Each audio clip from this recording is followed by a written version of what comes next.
সবুজ গ্রামে থাকতো এক দুষ্টু খরগোশ, তো ছিল সে এক অলস টিয়া, তার ছিল বেস্ট ফ্রেন্ড। পাশে বুদ্ধিমান শিয়াল, শুরু নয় তো এন্ড। নদীর পাড়ে চল তারা, মাছ ধরবে এই ছিল আশা। টিয়া পাখি উড়লোই, মাছ ধরতে পারলো কই। খরগোশটা ছিল অলস ভারী, বসে শুধু খায় আড়াআড়ি। শিয়াল বুদ্ধি দিল তোমায় এক, মাছ ধরা হলো অনেক দেখেনি।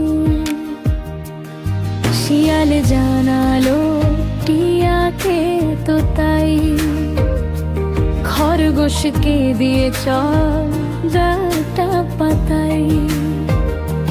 তখন সবাই মিলে কাজ করে খুশি,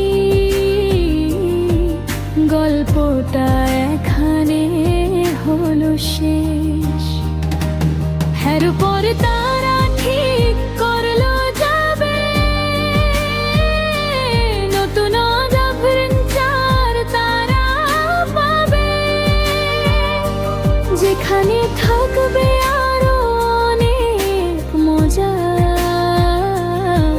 দূর হবে সবার মনে সব সজা, সবাই মিলে